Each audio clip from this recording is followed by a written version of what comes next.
Wow, these fines are good.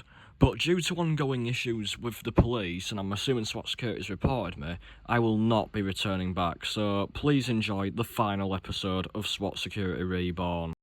Can I just try to get through this gap here?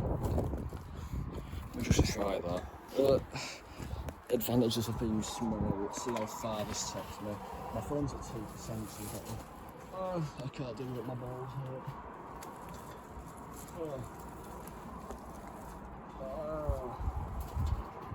I can't get back out. Ow, you know what? I actually wish I got all that on film. Obviously, I managed to get to the point where I'd got in, but then my phone died, so I actually couldn't record myself getting the boxes, but I can assure you I did get them. So, now that that's completely ruined, let's get to the fines, which I conveniently have right down here. That's fucking stupid. Let me rephrase that. The alarms are to the left of me. So, let's just get on with the video. I am so stupid. Right, guys, welcome back to SWAT Security Reborn. Now, this is a bit of a mix-up, to be fair, because while I was filming at SWAT Security, well, my phone died, so I couldn't actually record the find, but let me tell you, it was an epic one. And I managed to get in there through the best way possible, like no one would ever have thought of it, and I kind of feel stupid because I should have just done this first. But it all involves my size, my scrawny, small self that people always like to make fun of me for, but clearly I'm at the advantage here, because I can fit through small gaps. Yes, I literally managed to fit myself through that gap and entered the bin area again. Now, obviously, I didn't really want to say that really, because I feel like they'll find some way to block that off now, but for now, that's how I'll get them until I let you know again that it's probably been defeated. Anyway, let's get to the fines, because that's another reason why I wanted to get in there so desperately, because boy, do we have some fines today. So I got these a few days ago, obviously, from SWAT Security, and yeah, we'll start off with the most basic fines, because to be fair, 3 out of 5 of these boxes, that's right, we've got 5, 3 out of 5 do not have covers, until I manage to source some later down the line. Although one I can easily, which I'll get to in a minute. But anyway, we'll start off with the most boring. Texacom Odyssey 4E. Now, obviously, everything has been cut, which is not usual at all. Like, it's that short I probably can't even wire them back up. Is the backup battery still enabled? I can't tell. It looks like it might be. Yeah. Right, yeah, backup battery's still enabled. But I don't know if it works or not, because the lights have been cut off and I need to rewire them back up. Even the tamper switch, I've just realised that. Still got the screw, but no cover. I looked ages in that bin trying to find that cover, but I could not find it. So it's just the back plate, and I'll fix this up, but I need to find a cover, so that remains to be seen. Next up in the line, we have an Odyssey X3 back plate. This is the BE, I believe. Yes. And obviously, all these are untested, by the way. I haven't tested them yet. Those will be in. These will each get their separate video. This is just the fines video. Now, obviously, again, it's untested. Backup battery's already on, apparently. This is a 2018 box, so it's not been long after the backlight issue thing, so we'll see if this has working backlight or not. So that remains to be seen. Next up, we have a full bell box this time. A CQR Secura Mark III. It already has a wire on it, because I was going to test it, like, literally, just so it's ready for my next video. So, honestly, this is such a pain, because the terminal blocks were fucked on these.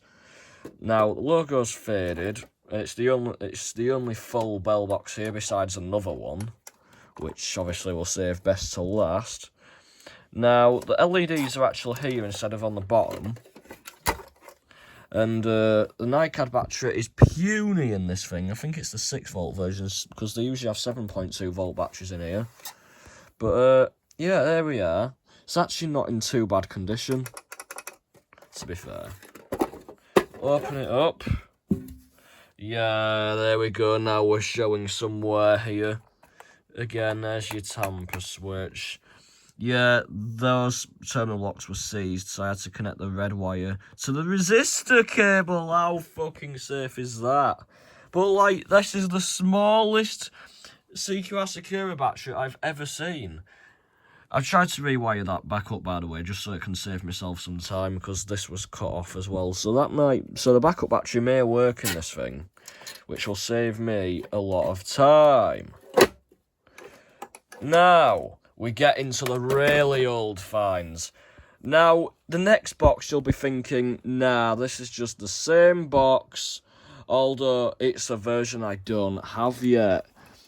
So, brace yourselves. What the hell's this? It's a CQR Secura. No. This is a CQR Secura Mark 1. Yes, this is basically a low-profile CQR Integra. I have been wanting a Mark 1 CQR Secura for so fucking long. And this is 1999. So this was right before this started just to move on to the Mark 2s. And speaking of Mark 2, this has a Mark 2 or later backplate. Tell me how that makes sense. And my Mark 2 has a Mark 1 backplate. CQR, you gotta, like, check yourselves. But here we are anyway. You can tell it's a Mark 1 board. Issue 8. Must be after the beta, but it says Secura.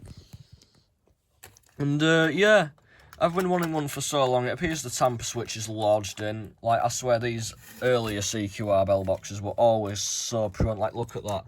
Tamper switch is knackered. Oh my god, my fucking nails. Need to chop them shitty things.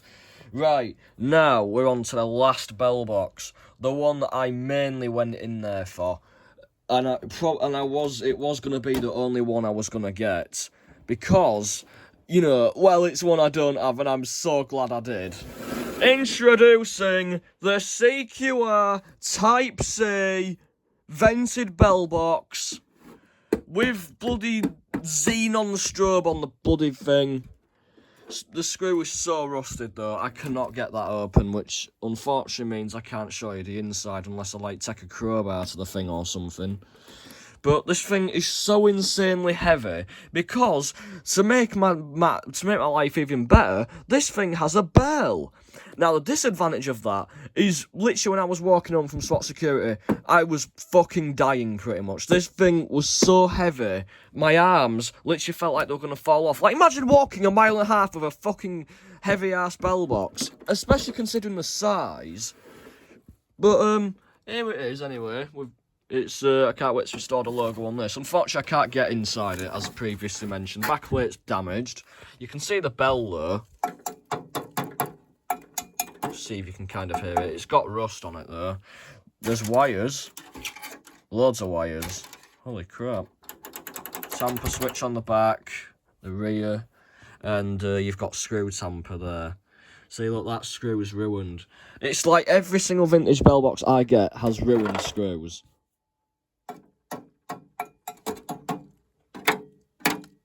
Yeah, that sounds really cool, that.